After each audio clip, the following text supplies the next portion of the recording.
Hello, and welcome to Stasis Pod, the Beast Era podcast. I'm Rob. I'm Jen. I'm Alex. And I'm David. And today we are wrapping up the whole Beast Era. We've watched every episode of Beast Wars. We've watched every episode of Beast Machines. We read those IDW Beast Wars comics years ago, and we're not reading them again. No. They're very bad. They're not good. I mean, if we set up a Patreon, you're going to need to pay us money as like a Patreon level for that or something. Yeah, that's going to be one of the higher tiers. Like all the money. Yeah, definitely.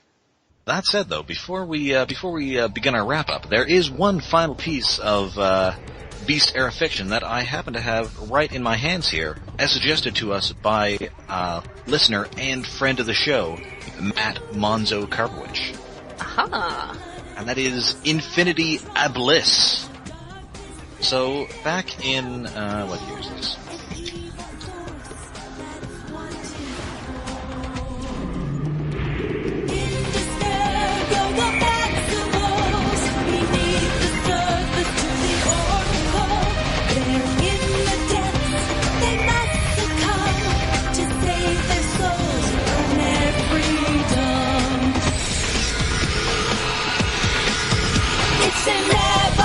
Revolution, it's Beast Machines.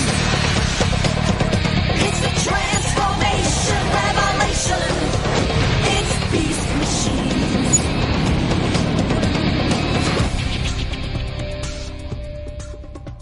The seeds of the future lie buried in the past. Back in 2004, iBooks, which I think is now defunct, put out a paperback anthology of Transformers short stories, titled Transformers Legends.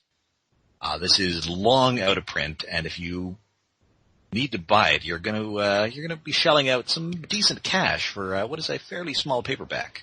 Yeah, it's definitely in the realm of collectible books there. Yeah. I was going to say Amazon algorithmically driven ridiculous pricing. Oh, Also I did actually get, I forget, $40 or $50 for a copy a couple years ago, so it's not entirely Amazon's ridiculous algorithms. Anyway, there are a couple notable stories in here. There is a Beast Wars story from Simon Furman. Yay! There is a story that introduces Paddles, the plesiosaur Dinobot. Yes! Oh. It's so good. It's a very endearing little story, and I think they've made a couple of at least one third-party Paddles. I think it was just one, but yeah, that was pretty exciting. I mean, that's not bad for a guy from a novel. Named Paddles. A guy from a short story that is out of print to the point of being an aftermarket collectible. Yes. And the final story in the collection, which is Singularity Abyss by Robert N. Skir. So it's good to know that he continued the important Beast Machines trend of ridiculously pretentious titles. Oh, listen, it's a good thing this story is about Megatron, because this prose is purple. Wait. Is it Abyss 2 words or Abyss 1? Abyss. Do we have What? a thesaurus to explain what that means? I'll get to it. Okay. It's in the story. Okay, is it a real God. word? Or is it something No. that he made up? It is not a real word. It is what the kids call a portmanteau. Okay, because I was gonna say, like, I know a lot of words, and that's not one of them. No, this is not going to show up on your Word-A-Day calendar. Speaking of which, It is, happy however- 2017, everybody. Yes. Yay! Thank you. We It is survived. also a Denver, Colorado era upholstery and refinishing company. Sadly, that does not come up. Alas. All right. I was a general, a leader of troops. I was a king, reigning over a planet. I am... Results pending. Neuroprocessor still collating data. The world spins crazily beneath me, above me, around me, through me. Utter disorientation. Had I a stomach, it would be flipping, making me nauseous. Yet another reason to revel in the fact that I am no longer sickeningly organic. Ew. Gross. So this is all being told from the perspective of Megatron, right after he has been zapped by Night Scream at the end of Spark War. Oh. Interesting. Yeah, there is all sorts of Beast Wars continuity here. There's he talks about how they brought back organic life from Earth. Says we didn't leave that befouled and misbegotten planet behind us. We brought it back to our homeworld, within our contaminated bodies, within cells that no purely robotic body should even possess. Could this have been the work of those malevolent alien beings, the Vok? Did their mysterious machinations during the so-called Beast Wars ultimately lead to our being changed from within? Yay, Vox stuff. And yes, there is not only a Beast Wars name drop. At some point in here, he also uses the phrase Beast Machines. Ooh. Oh. Which sadly, I don't think we ever got that during the series proper. No, because No, it's really awkward. Yeah, Beast Wars is at least like, I don't know. It was already awkward, but there was a reason to use it in universe. Yes, here we are.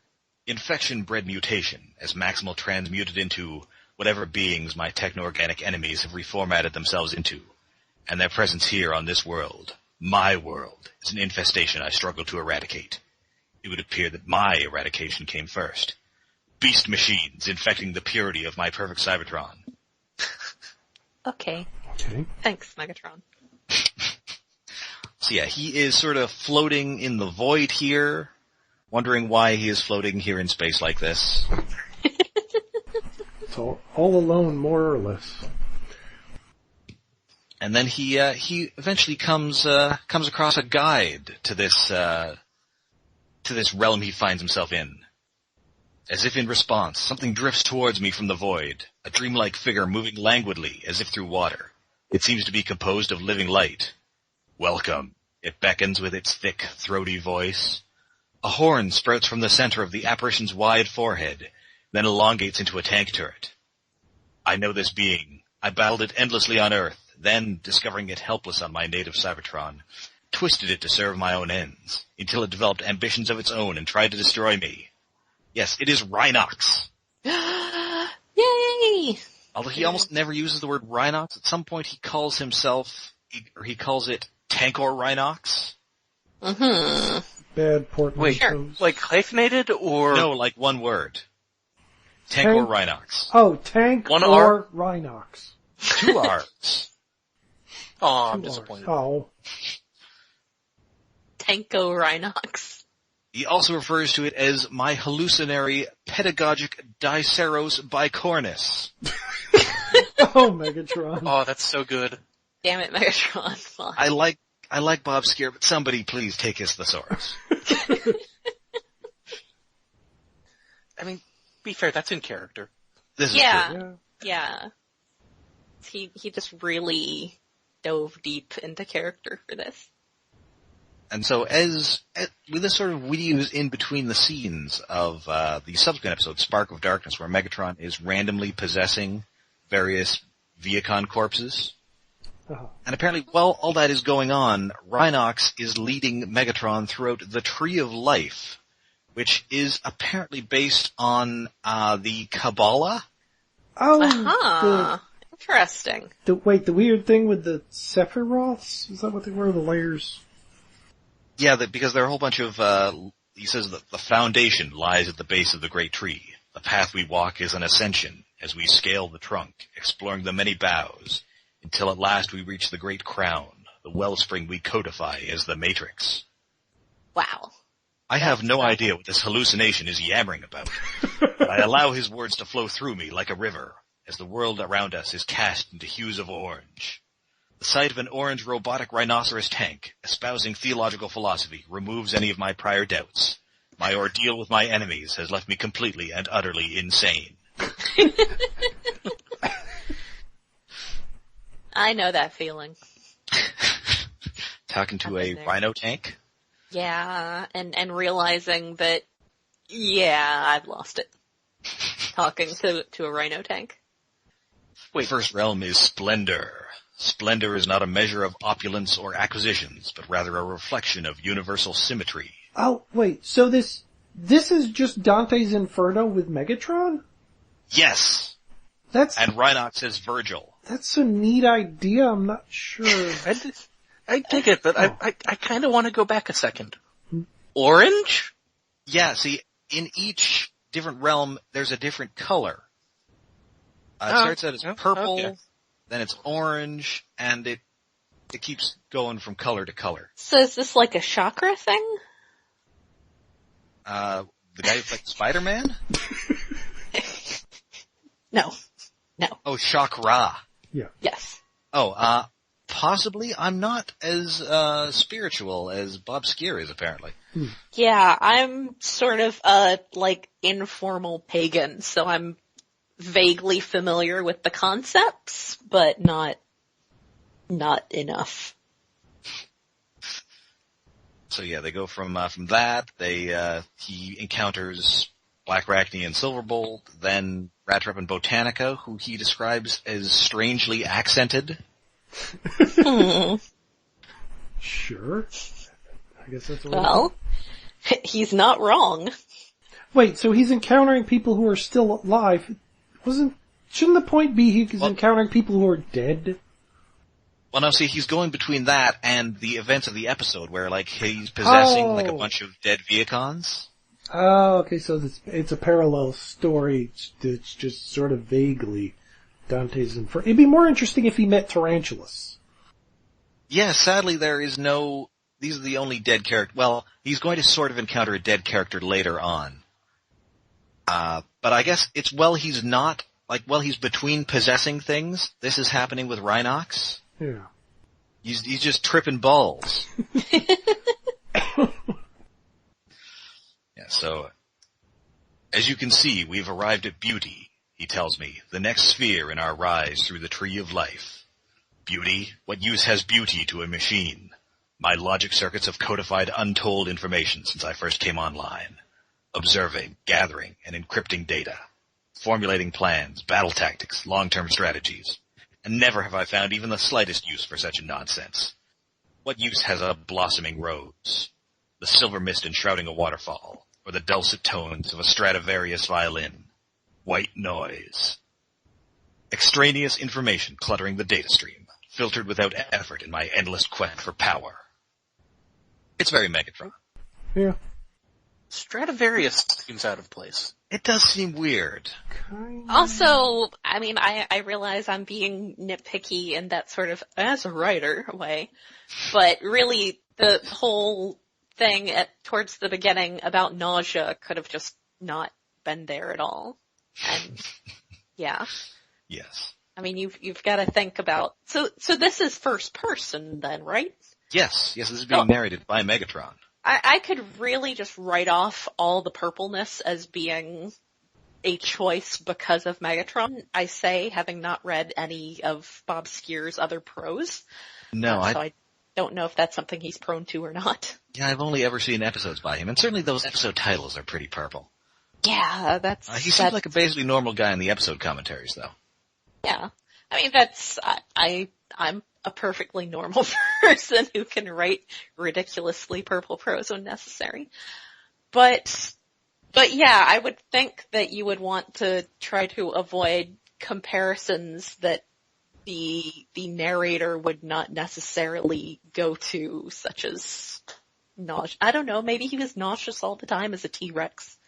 Maybe he was always eating like nasty stuff he shouldn't be. Anyway, and enjoy the mixing of mythologies, because here comes... Yet I do see something else. A spark, glowing brightly as it settles down upon a scale. I recognize it instantly as my own. How can I be watching my spark when I myself am my spark? On the other side of the scale, a feather drifts down silently. What? Oh my god. What?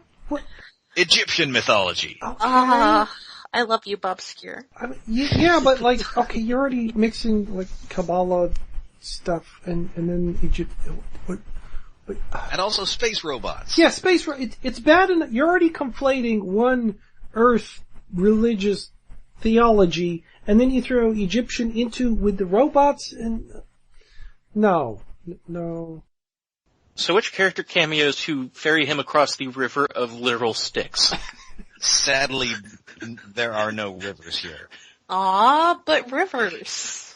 So because this is the realm of beauty, and then they now come to the emotional plane. Emotions drive our desires, igniting our ambitions. Severity propels us to achieve our goals. Because this is the realm of severity.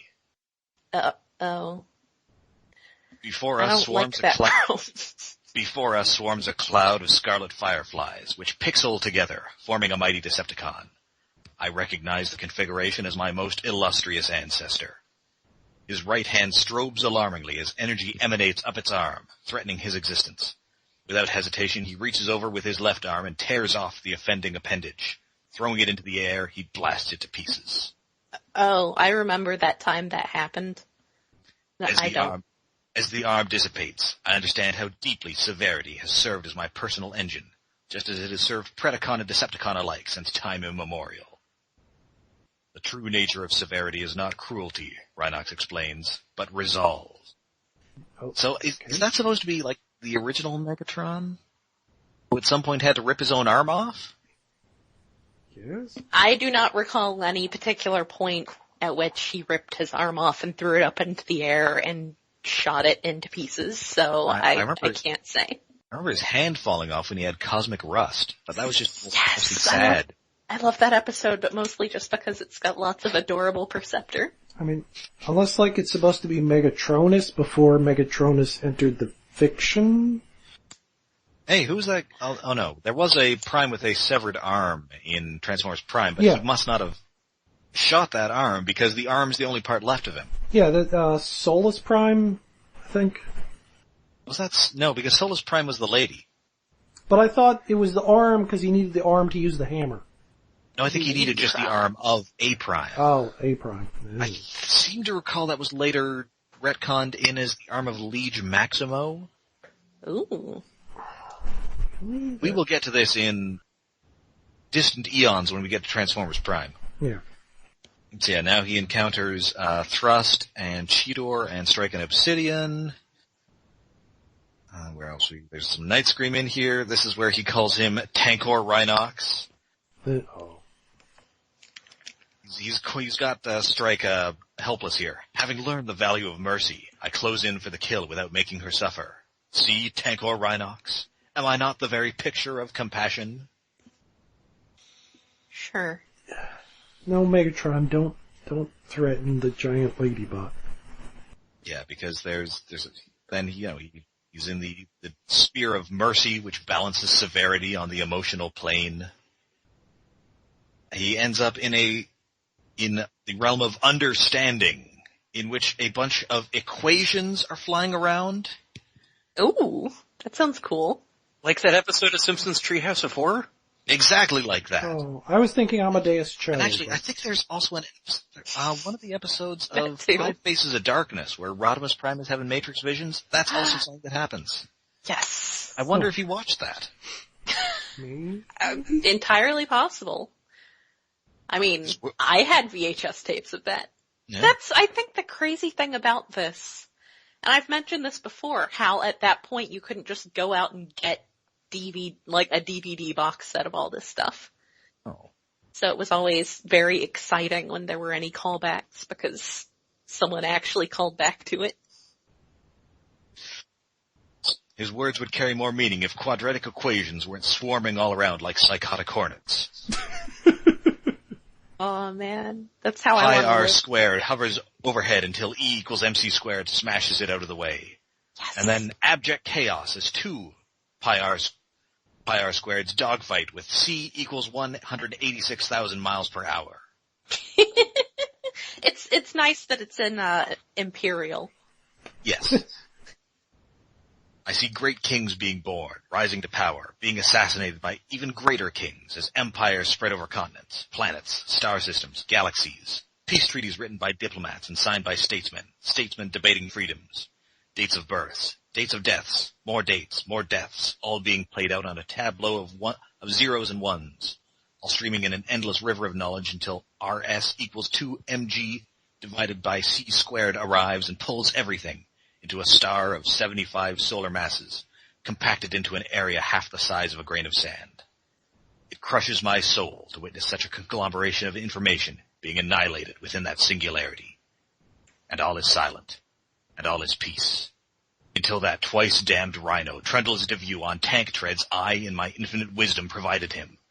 Mental note, enemies should be vanquished and slaughtered, not memnonically degoused and reconfigured into unwitting allies. End I note. love memnonically degoused. Because now this is wisdom. Dun dun. And here, this is where we get, Megatron has an epiphany here, and he is prepared, much as Optimus Prime Primal was in the season premiere, to enter the Allspark, the crown. I know now that I am surrounded by the very thing I never believed existed, the Allspark, the Matrix, consisting of every spark that ever existed, the wellspring from which the essence of every being emerges, and to which they must ultimately return. Now is the time, irrefutably, for my own return. Despite my ambitions, my every act driven by malice, spite, or naked greed, the almighty Matrix is prepared to receive me into the fold. Its purity is blinding, wondrous, a perfect realm of truth and beauty. And upon my return, I will become one with the Allspark and it with me. In return for relinquishing my individuality, I will once again assimilate into its infinitude, attaining omniscience and omnipresence. I am giddy with the prospect of uniting with such a force, and all it will cost me is my individualism, is attaining infinity with my very soul. Oh. Rhinox again appears before me. Why do you hesitate, Megatron? Submit, and know eternal bliss. Bliss, I wonder, or abyss. Oh no! Oh no. I was gonna say he's hesitating because he just noticed that new Starscream body he doesn't recognize appears to have a phallus photoshopped onto it.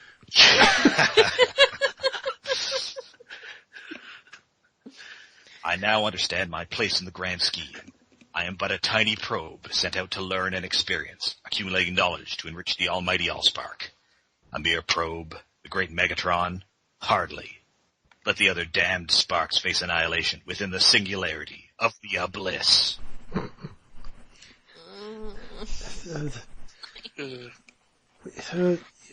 Weird portmanteau word creation, but yeah, that's Megatron.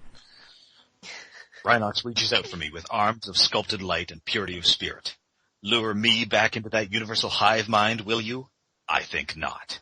It's I like reach out when to him. Megatron would just name things. Yeah. Transmetals. Yes. I reach out to him with arms of pure energy, entirely out of phase with his. Energy charged with purity of purpose. His eyes gaze into mine, although in truth neither of us has eyes, as he suddenly understands the enormity of his situation. You dare presume to enlighten me, Rhinox? Better we should both face annihilation. Matter meets with antimatter, positrons colliding with electrons, compassion colliding with abject hate. And in an instant that lasts 1,000 eons, I learn that there is indeed something more satisfying than the howl of a dying beast, the death scream of an angel. Oh man. Okay. I love this stuff. So he has just, I guess, killed Rhinox's soul. Wow. Wait, he killed his soul? Yes. I'm sorry, that's a meme from a Let's Play of Metal Gear Solid 2 that I still can't get over. Oh. A character just says, I killed my soul. Oh. Yeah. And Sorry. so, Thanks, Kojima. at the end, Megatron is back in that diagnostic drone where he ended up at the end of that episode. And with all the sparks subsumed under my will, I will return to the Allspark, not as a supplicant pleading reintegration and the relinquishment of my individuality. When next I ascend this tree of life, I shall assimilate the Allspark under me. I was a general, a leader of troops. I was a king reigning over a planet. Why did I ever trouble myself over such ridiculous minutiae? Soon, so very soon, I shall be a god. Yes. Yes. I And love that's his the death. episode. Dun dun dun. Well, it ends on a yes, so that's good. It's fun. I think he gets Megatron's voice pretty well. Yeah, Yeah. I agree. You mean the guy who just finished story editing 2 seasons with that as a primary character knows the character's voice? Yes. Oh, So, it's an interesting addendum, but I can certainly see why they wouldn't have got that into an actual episode. Yeah, it's pretty serious business there. Too long. it doesn't even seem like it's an idea for an episode. It seems like it was not even created until the idea of doing a prose story came about. Doesn't sound like it would have worked as an episode other than Has an entire some episode relatively visual descriptions that I'm not even sure would actually work as visuals. No. Like, but the idea of Megatron going through a Dante's Inferno is interesting. The problem is, like, why would Megatron stay on that path through the entire trip? Like, halfway through he should just go off. I don't know how much control he has over this. He strangles Archangel Rhinox at the end. There's some control, apparently. Apparently that only works because it's happening at the exact same time that Rat Trap is repolarizing his spark. Uh-huh. Sure. So, Rat Trap repolarizing his spark allows him to kill the soul of Rhinox, maybe? Apparently, yes. Thanks, Rat Trap. That's unfortunate. If I were doing it, I'd have Megatron maybe lash out at him a few times. Yeah. And it just destroys, like, whatever avatar he's taking, but it's just like, okay, it was Tankor, now it's Rhinox. Okay, now it's Transmetal Rhinox. Okay, now it's, Fox Kids Redeco Rhinox. So, and with that is the Beast era. So, before we go, we should talk a little about, the Beast Machine's toy line. How it was trying something different, and it didn't entirely work. And it was, sort of the first time we'd had characters available in multiple scales at the same time. Hence, your Supreme Cheetor, your 3 different sizes of Megatrons, or 3 different sizes of Optimus Primals, rather. And, it works. It's commonplace now, but it wasn't at the time, and it seemed new and different. And it's possible that the market wasn't just ready for that yet. Yeah, that's possible. It certainly wasn't ready for Supreme Cheetor, because you could find those things years later. Yeah. I think by the time I finally got a Unicron, I think there was a Supreme Cheetor still there. Possibly. I would not be surprised. I feel like I don't even think it was they weren't ready for it. I think they just didn't have the right balance and enough support. Yeah, I mean, I think we mostly enjoyed Beast Machines, but it's not entirely successful as a toy-selling vehicle. Yeah. Well, also the toys don't quite look enough like their animated counterparts. Yeah, I think this was, it's not to say that they've never done toys that were based on, there was always sort of this thing about how the toys came first and whatever fiction art came after.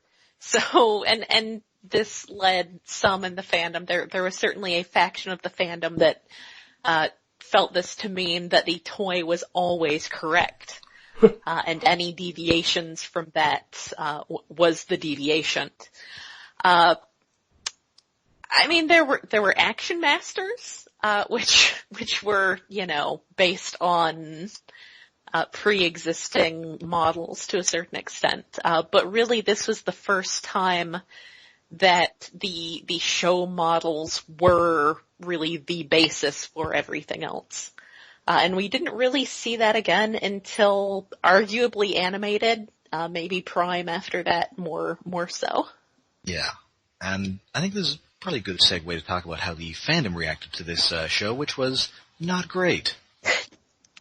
See, there is this phenomenon that I've noticed, and I talked a little before about my personal reaction to Beast Wars when it was new, and I think that whatever the first big change is after you join the fandom is the worst thing ever.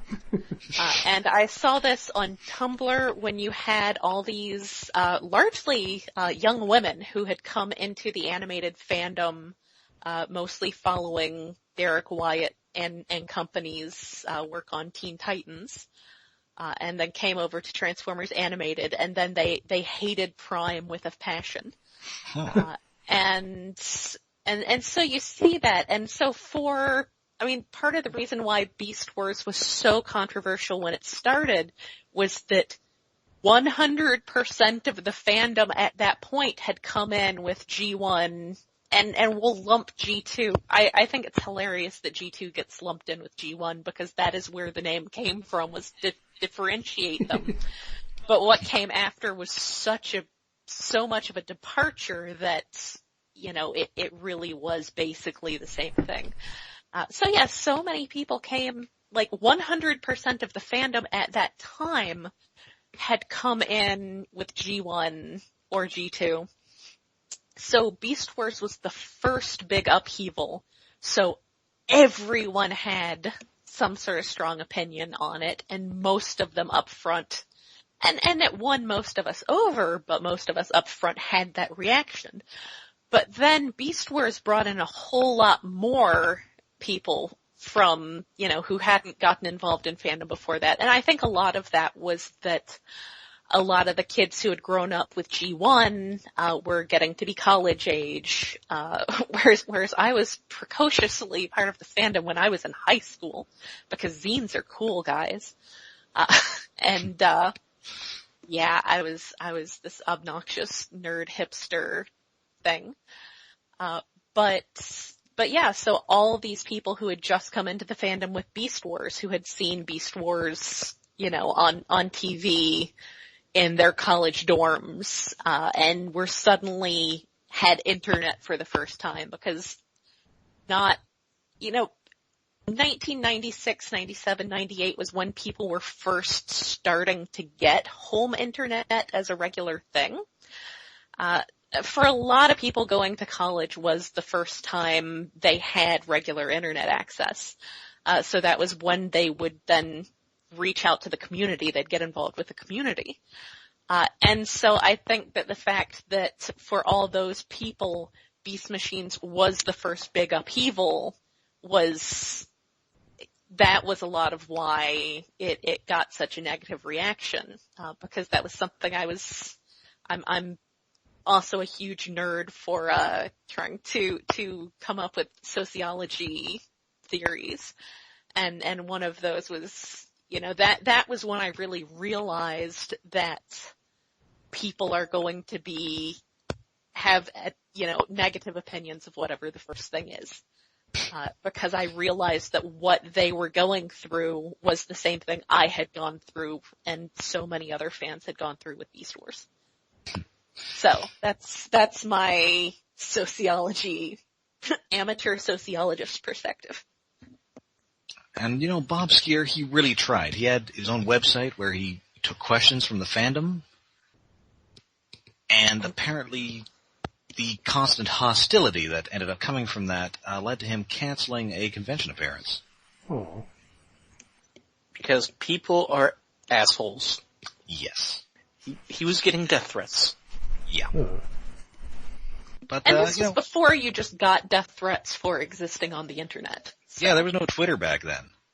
Yeah, there was no President Trump.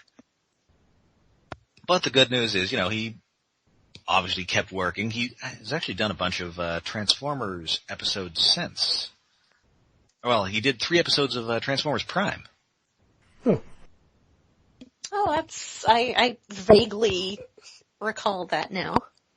And he also, his partner on Beast Machines was Marty Eisenberg, who did not have a website, and nobody had any problems with him, and he's been all over Transformers. Yeah, that was kind of the problem, was that, I think it was partly because he was, Bob Skir was the one who made himself the face of the series. I think the other problem was that, like I said, there was a lot of negative reaction to Beast Wars to start with, but Bob Forward and Larry DiTillio did not start getting involved in the fan community until people were starting to warm up to it. And not to say that that was a conscious thing on their part. That's probably just chance that, when it had been out a few months, they realized that there was this fan community. So I think that maybe had Bob Skir, stayed back a little bit until people started, getting used to the show, maybe it wouldn't have been so bad, but, that's the internet. Mm-hmm. I think Beast Wars also benefited from something that Beast Machines was not in a position to take advantage of. Mm-hmm. Beast Wars was a clean break. One of the best things it did was slowly introduced more references back to what came before, but it wasn't just saying, okay, here's the same characters from back then, it's still them, it's still a continuation of the same story that you've been listening to for all these years. It was a new thing, and this was a continuation of Beast Wars in ways that I don't think were advantageous to it. Yeah, that's, when we've talked before comparing, directly comparing characterizations, and that's something apart from Starscream in Beast Wars, that wasn't something that you really had a problem with. And it was kind of nice in, Beast Wars that there was a sort of, they pulled stuff, I'm sure I mentioned before the whole thing with the two continuities that people had strong feelings one way or the other about. You were either a cartoon continuity person or a comic continuity person. And they sort of, you could see Beast Wars as happening either way. So it wasn't really like a direct comparison to anything. It pulled just enough from both and treated it all with enough mythicness and reverence that it kind of fit with either or even both at the same time, which has kind of been important in kind of establishing tone of the franchise going forward as far as how free-form connections between things seems to be allowed to be. Yeah, which is nice. But yeah, I think that having it as a direct continuation with a different, having the actual, literally the same cast with a completely different creative team didn't really do it any big favors. No. It honestly might have done better with an entirely new hero cast and just having Megatron as the villain. Yeah. Yeah. Possibly. I would agree with that. And apparently it didn't entirely meet Hasbro's expectations either, as there was a planned follow-up series, Transtech.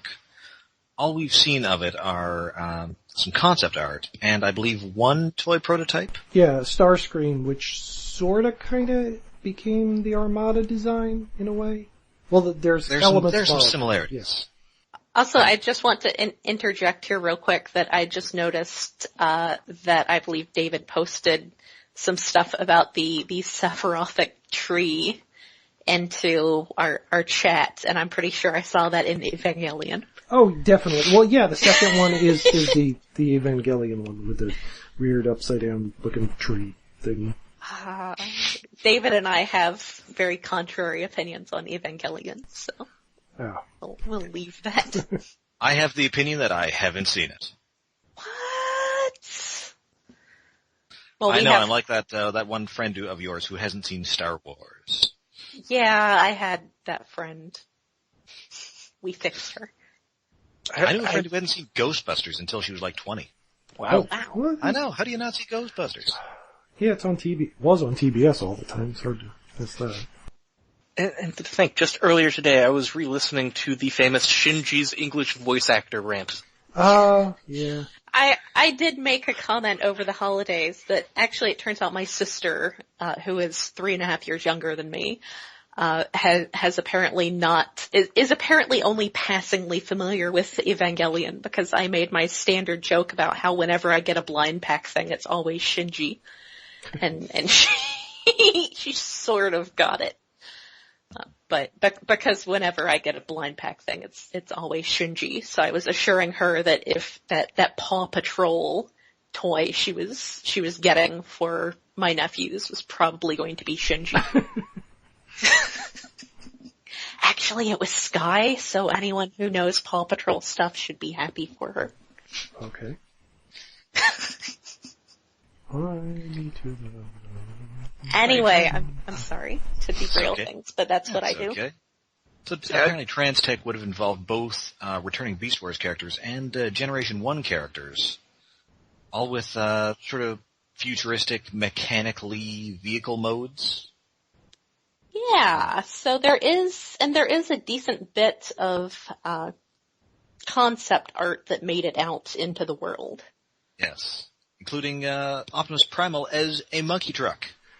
Yes. So good. Weird. Monkey truck. I like the Cheetor car. That was kind of neat. Well, I mean, they at least that inspired the much later animated Blur. Yeah. Yes. Which is very cool toy. Yes. One of my favorite animated toys. And there are all sorts of reasons that this didn't come to pass. Part of it was that Mainframe was kind of undergoing some problems at the time. Hasbro had just placed a large bet on Phantom Menace toys, which didn't entirely pay off. Yeah. Oh, that was a huge bet. I really suspect that part of the reason why we saw so much original trilogy stuff alongside the Force Awakens stuff was because of that. Yeah, you don't want to get stuck with a 3 pallets of Sebulbas. No, you don't. Okay, here's how huge a bet that was. They paid for the license to Star Wars by giving George Lucas 10% of the company. Zoinks. Does he still own 10% of Hasbro? I don't know. Oh. That's a good question. I mean, that probably paid off eventually. Yeah. Possibly thanks to Transformers. Yeah, I mean, I think Star Wars stuff does pretty well now. Unless you're Constable Zuvio, yes. Well, yes. Poor, not in the movie, Constable Zuvio. Man, they should make that like their next solo Star Wars movie. So they do Rogue One, they do the Han Solo movie, then Constable Zuvio, the movie. They'll sell all those immediately. Just so people can get rid of those toys. Be like a cop movie. Yes. Oh, another factor in Transect not being, sorry. Oh, I was just gonna say, he's a cop who doesn't play them by the rules. He's a Zuvio, whatever that is. They fight crime.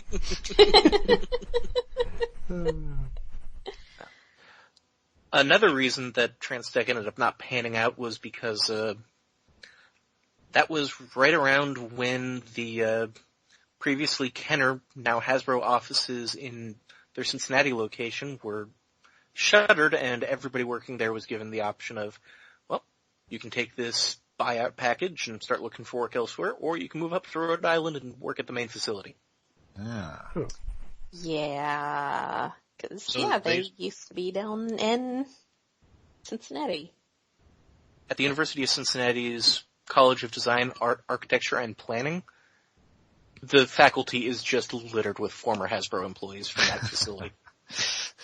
There's also, I forget whether you were there on this trip, Alex, but there was a toy shop there that, is like a collectible toy shop, and they had all kinds of like Kenner test shots and stuff in their, very, very nice stuff cases. Oh yes, absolutely. There's guys there who worked on the original Star Wars toy line still. There's people around here who used to work on Nerf.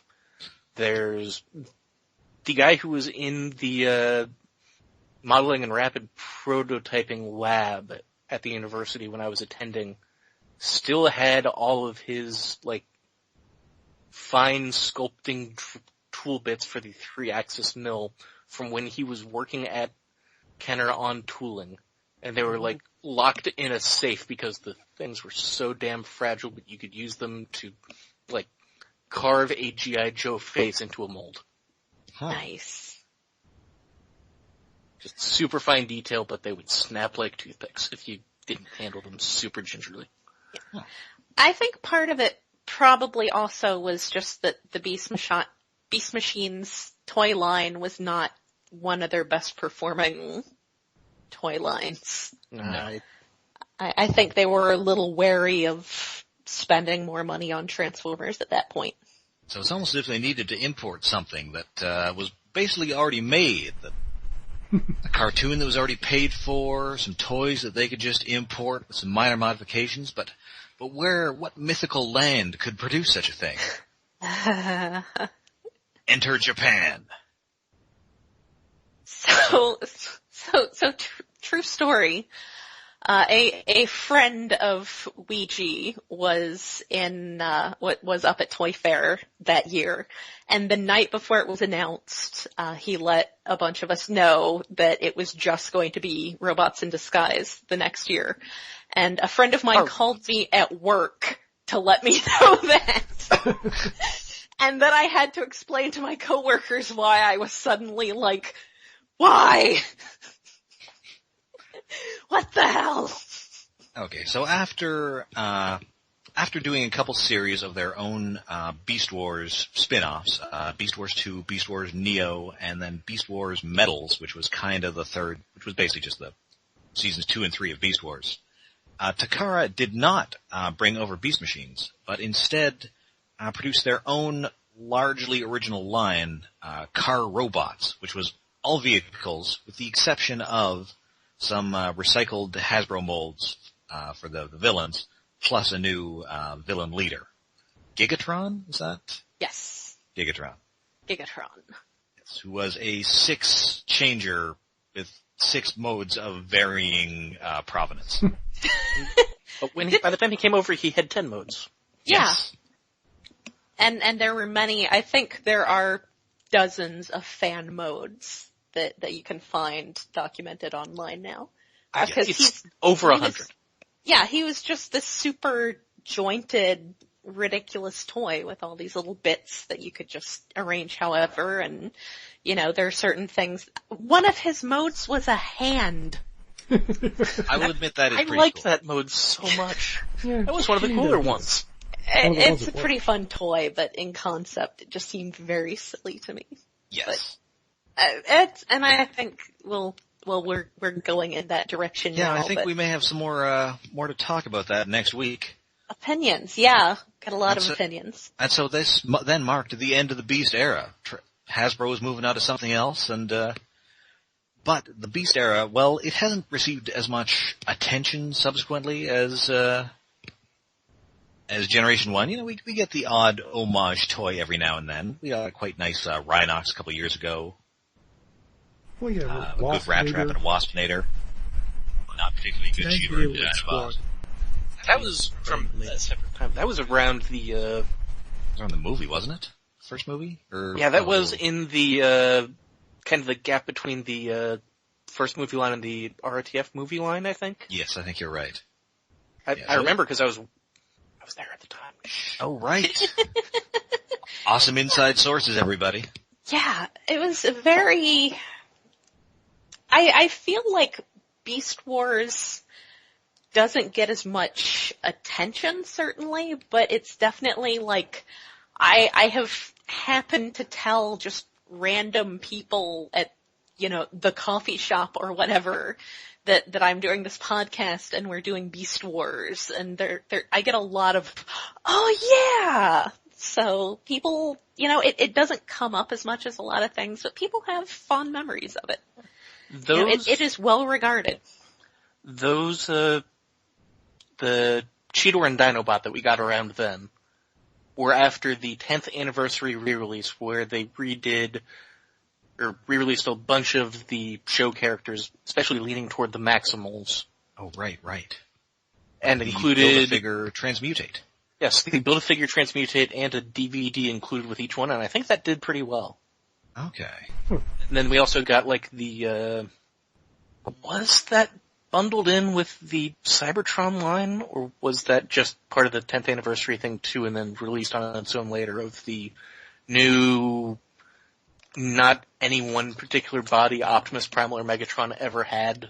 Those were but released kind of both representative of all as of them? Beast Wars guys and then repainted into the Cybertron line. Okay. So yeah, they kind of did a whole Beast Wars 10th anniversary thing at the time that was successful, and then kind of folded them into Universe as Universe was kind of entrenched as a thing rather than the grab bag of redecos of stuff from the past that they can sell as store exclusives. Yes. Yeah. Okay. But I think where Beast Wars' and Beast Machines' influence were really felt later on is the fiction, where, you know, subsequent Transformers shows after the Unicron trilogy was finished, they felt more like Beast Wars than they did like Generation 1. Yeah. I mean, it's definitely, in Transformers Animated, just having Optimus Prime as this not robot Jesus was a very, and I think that it was very good. I like Optimus Prime more when he's not robot Jesus. And that was definitely an influence there. Yeah. I mean, it seems to have been a pattern that they've used for a lot of series of a small crew of Autobots / Maximal / good guys, whatever you want to call them, trapped on Earth, fighting a limited but still significant portion of Predacons / Decepticons / what you have you. Focusing on a smaller cast with more character development rather than we're going to make a bunch of different toy designs and we're going to shove every one of them on the show and half of them are going to be voiced by Casey Kasem. I think something that is just a big change in the toy industry that started somewhere around maybe Action Masters and slowly worked its way to being what we have today is that, and bear in mind that the entire concept of the toy-based show was something that came in the early 80s. So it's something that had time to evolve. Yeah. And I think that was when these companies started figuring out that people didn't want a whole bunch of different characters so much as they wanted updated versions of the same characters. Because what they wanted was that character, but if it was the one that had been on the shelf for a while, they weren't going to want it. They wanted that character, but a new version. And that's something that, like I said, these companies doing this stuff took a little time to figure out. Mm-hmm. And that's where we get to stuff where you have multiple versions and multiple sizes of the same character. It's because they realized how important the character-driven aspect of it was. And I might even go as far as to point to stuff like Batman the Animated Series for part of that, where it kind of started experimenting with, okay, we're going to do just a bunch of crazy, stupid variants of the characters that they actually have on the show instead of trying to do a bajillion characters and force them to include them on the show. Yes. Laser Batman. Arctic Batman. Night Attack Batman. And that's really become a thing, is just all these ridiculous different versions of Batman. Negative Threat Batman. It's the best worst name. Although I think that might have been for the Batman. Maybe. That was for the Batman, yes. I just really like the Night Force Ninjas one that has sculpted nipples. Because why does the toy have sculpted nipples? Okay, why does a toy designed for children have sculpted nipples? Which I one mean, is that movie was also designed for children. Oh no, that was the Night Force Ninjas. Oh, this wasn't from the, No! Joel Schumacher movie. Is this before that? No. Maybe that's where they got it. Now I have to look this up. That was, Night Force Ninjas was the line that, Aaron Archer started on. Maybe Aaron Archer just loves nipples. Maybe, but there's one that's shirtless. That's the thing, is he's shirtless, and he has sculpted nipples. Oh, well, I mean, that makes more sense yeah. than having them on the Batman suit. Well, yes, it's fist. Joel shakes fist. Yes, Fist Fury Batman, and you can't tell so well in the picture on the website that I found here, but just trust me when I tell you that that toy has sculpted nipples. Well, it also clearly has sculpted chest hair, so I believe you. I wonder if it's a reference to that Neil Adams issue where Oh, Batman and yeah. Ra's al Ghul fight each other without their shirts on. It's Raish? Maybe. I don't know. Not Raz? Sometimes it's Raish, sometimes it's Raish in the animated series, it's Raz in the movies. Oh. I go with whatever How was many in the times do animated they say it in the movies? And yeah, They say it a bunch of times in Batman Begins, and I think it comes up a couple of times in Dark Knight Rises. The other great thing about this Batman toy is that so this is a ninja themed line, but it's the mid to late 90s, and so the armor that he has that goes over his bare chest is neon yellow. Like, oh god, that looks like Lex Luthor's armor. like probably blacklight reactive neon yellow. Because that's what you should be having as a ninja. Also, the Batmobile is that color from that line. So that's, yeah, that was definitely a toy line. But Aaron Archer worked on it. Yeah. He's put up some of the old presentation boards that he did for them on his social media presences, and they're actually worth looking up. They're kind of cool stuff. I think I saw his Batgirl one, and it was pretty good. Yeah. It's also worth looking up his art blog. He does really cool monsters. Yes. Okay, so do we have anything more to say about the Beast era, or shall we sign off? I think that, and this is really just reiterating things I've said over and over throughout the podcast series, is that I really I appreciated that it brought the level of writing that it did to the Transformers stuff, because the comics had that level of writing, but you hadn't really seen it in. If you haven't seen the old G1 cartoon, you should do that and laugh at it and then go do something with your life, because it's It's fun, but it's very silly. It's very, very silly. There are some episodes in season 3 that aspire to be actual science fiction, but other than that, it's pretty silly.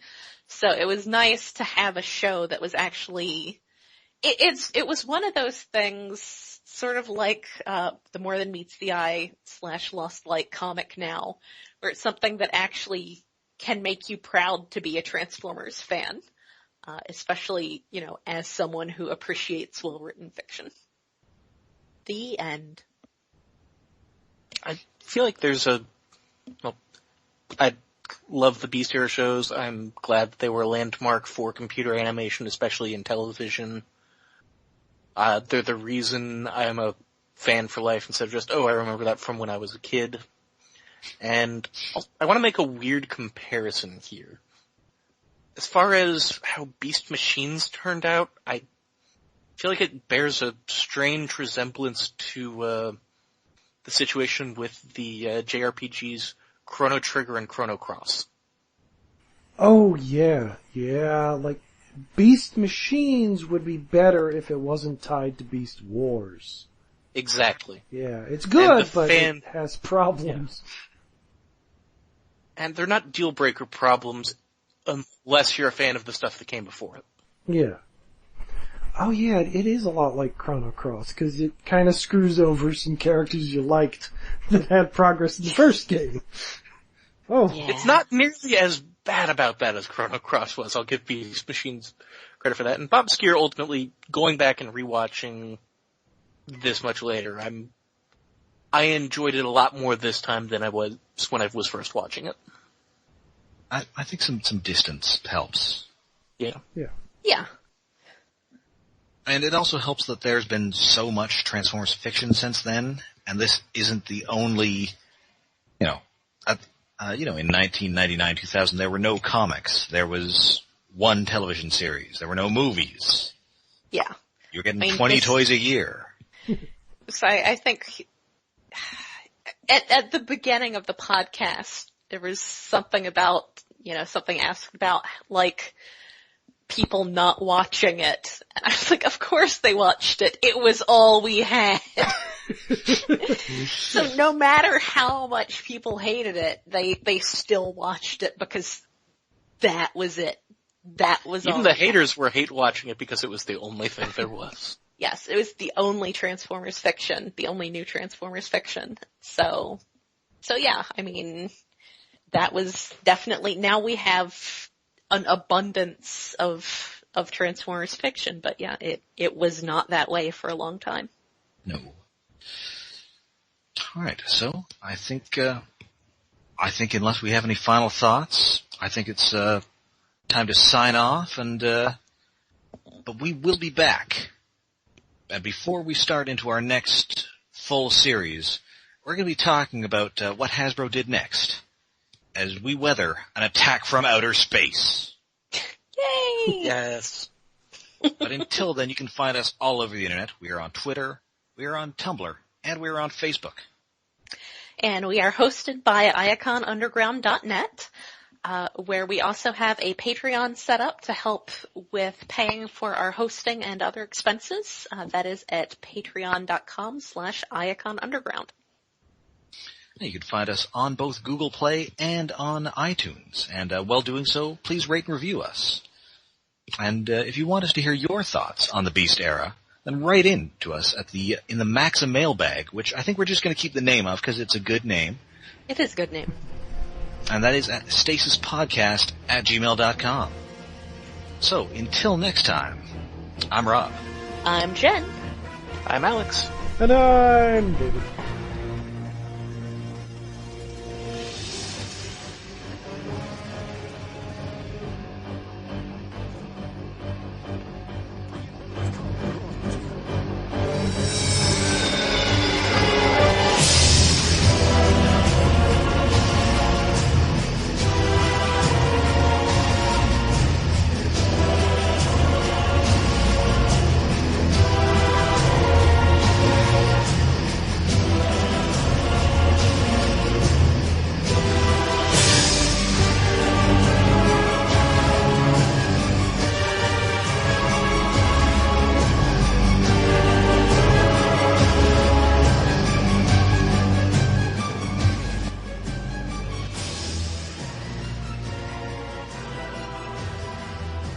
Okay.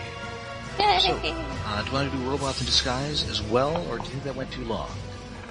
That was I'm kind up of for long. it still. I have nothing else planned, so I can Yeah. go either way. Oh, I do have I'm one vaguely last hungry. thought. I'm not sure that I had a place to fit into the show. Okay, you can cram that in there.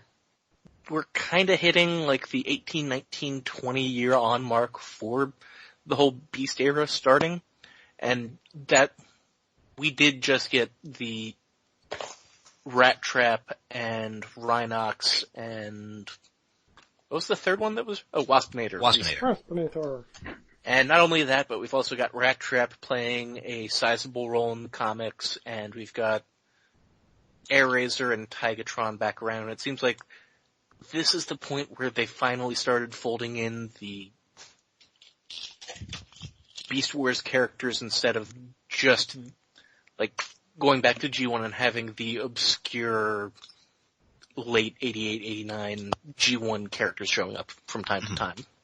Yeah, I think it helps a lot that, with the fiction, you've got this whole, the whole colony thing.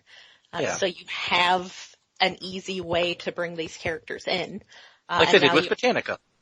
Yes. Yeah. And now you also have the alternate origin, from Wreckers, where you also have some who are not from Eucharis, who were created through Tarantulas' experiments. So that helps a lot to bring them into the fold. You're cracking and popping a lot there, Jim.